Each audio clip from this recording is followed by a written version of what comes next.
समर्पण लो सेवा का सार, सजल संस्कृति का यह पतवार। तो स्वागत है बच्चों आपका मेरे इस यूट्यूब चैनल पर।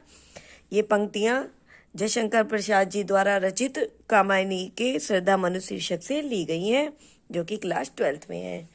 तो देखिए, समर्पण लो सेवा का सार, सजल संस्कृति का यह पतवार, आज से यह जीवन उत्सर्ग, इसी पद तल में विगत विकार।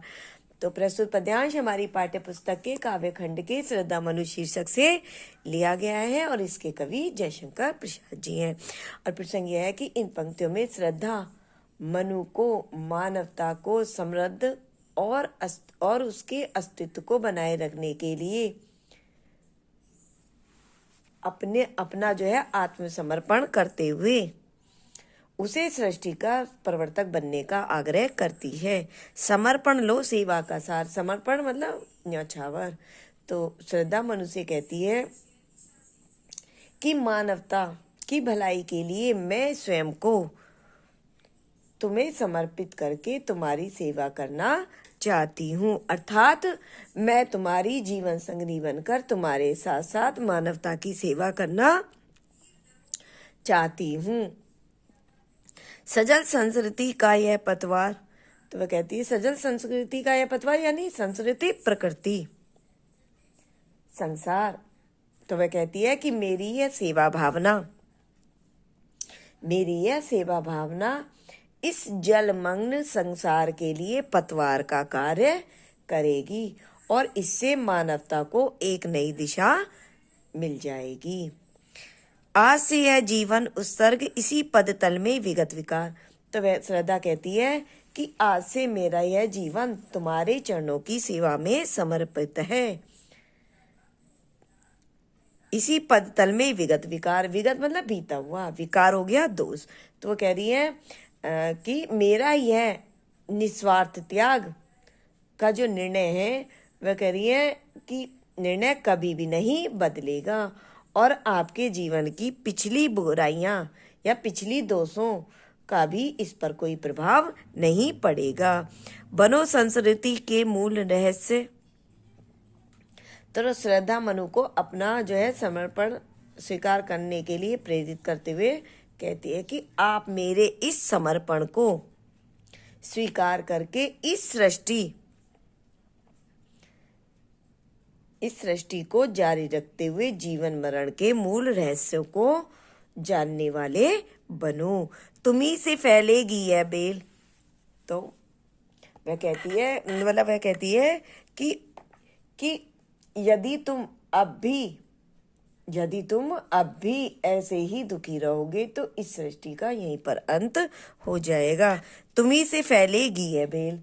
तो वह कहती है इसलिए तुम मेरा यह समर्पण स्वीकार करके, अर्थात मुझे अपनी जीवन संगनी बनाकर इस मानव सृष्टि की बेल को आगे बढ़ाओ। विश्व भर सौरभ से भर जाएं, सुमन के खेलो सुंदर खेल। तो वह कहती है कि तुम मेरे संयोग से मानव रूपी सुमन मतलब फूल, तो मानव रूपी सुमन हो गए बच्चे। तो कह रहे हैं कि तुम मेरे संयोग से मानव रूपी सुमनों की रचना करके जीवन के सुंदर खेल को जी भर कर खेलो, जिससे वो कह रहे हैं विश्व भर सौरभ से भर जाए। तो वो कह रही है जिससे सारा संसार उन सुमनों की किलकारी रूपी सुगंध से महक उठे। तो अलंकार यहाँ पर रूपक तथा अनुप्रास है। अब आगे देखिए, और यह क्या तुम सुनते नहीं विधाता का मंगल वरदान। तो इन पंक्तियों में भी जो है श्रद्धा जो है आत्मसमर्पण के उपरांत मनु को नवीन मानव सृष्टि का प्रवर्तक बनने की प्रेरणा देती है। तो वह कहती है, श्रद्धा मनु से कहती है, और यह क्या तुम सुनते नहीं विधाता का मंगल वरदान। तो वह कहती है, श्रद्धा मनु से कहती है कि आपने इस सृष्टि की रचना करने वाले उस विधाता का वह कल्याणकारी वरदान नहीं सुना, जिसमें उन्होंने कहा कि शक्तिशाली हो विजय बनो, कि शक्तिशाली बनकर विजय प्राप्त करो। विधाता का विश्व में गूंज रहा जयगान। तो वो कह रही है कि विधाता का यही विजयगान आज विश्व भर में गूंज रहा है। डरो मत अरे अमृत संतान।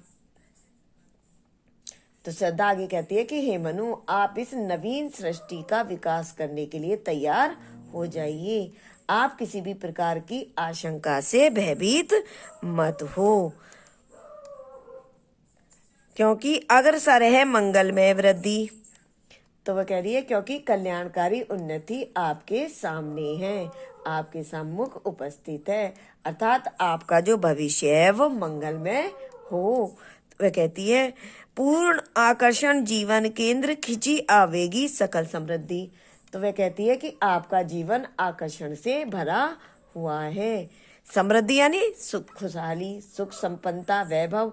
तो वो कह रही है इसलिए संपूर्ण सुख, संपन्नता और वैभव आपके सामने स्वयं उपस्थित हो जाएंगे।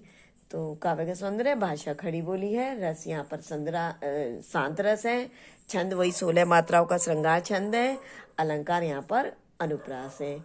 और प्रश्न देखिए कि पहला प्रश्न है पद्यांश के शीर्षक और कवि का क्या नाम है। तो पद्यांश का शीर्षक है श्रद्धा मनु, जो कि कामायनी महाकाव्य से लिया गया है, और इसके रचयिता या कवि जयशंकर प्रसाद है। इसका अगला प्रश्न देखिए, प्रस्तुत काव्यांश की रचना किस प्रसंग को ध्यान में रखकर की गई है। तो प्रस्तुत काव्यांश की रचना किस काव्यांश को ध्यान में रखकर की गई है। तो प्रस्तुत काव्यांश में श्रद्धा मनु, श्रद्धा जो है मानवता को समृद्ध बनाने तथा उसके अस्तित्व को बनाए रखने के लिए मनु के सामने आत्मसमर्पण करती है और उससे सृष्टि का प्रवर्तक बनने का आग्रह करती है। तो इसी प्रसंग को ध्यान में रखकर इस काव्यांश की रचना की गई है। अगला देखिए, श्रद्धा मनु को अपना समर्पण स्वीकार करने हेतु प्रेरित करते हुए क्या कहती है। तो श्रद्धा मनु को अपना समर्पण स्वीकार करने हेतु प्रेरित करते हुए कहती है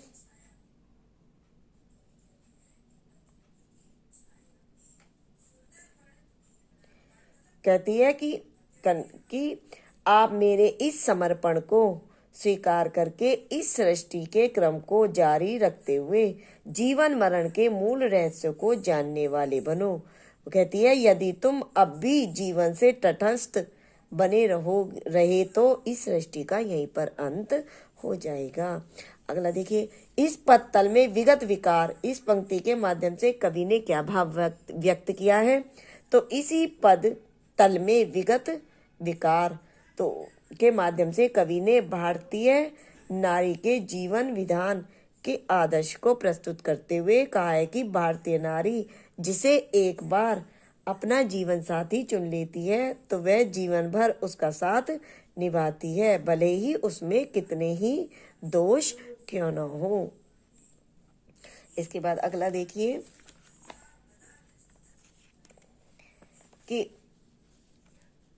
शक्तिशाली हो, विजयी बनो, विश्व में गूंज रहा जयगान। तो इस पंक्ति में निहित भाव स्पष्ट कीजिए। तो शक्तिशाली हो, विजयी बनो, विश्व में गूंज रहा जयगान, इस पंक्ति के माध्यम से श्रद्धा जो है मनु को उत्साहित करते हुए कहती है कि तुम शक्तिशाली बनकर विजय प्राप्त करो। सारे संसार में इस समय यहाँ मंगलमय स्वर गूंज रहा है कि तुम अपने मानवीय शक्तियों के आधार पर सर्वत्र विजय प्राप्त करो।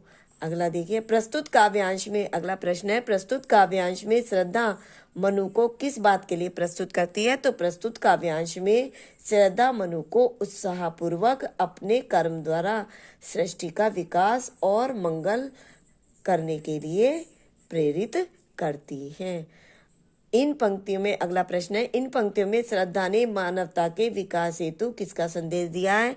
तो इन पंक्तियों में श्रद्धा ने मानवता के विकास हेतु कर्मण्यता का संदेश दिया है, यानी कर्म करने का संदेश दिया है। बच्चों, यदि मेरी वीडियो पसंद आई हो तो इसे लाइक करिए, शेयर करिए, सब्सक्राइब करिए और इसकी जो बाकी रह गई है पंक्तियां वो अगली वीडियो में समाप्त हो जाएगा। ये श्रद्धा मनु का शीर्षक। तो जब तक के लिए धन्यवाद।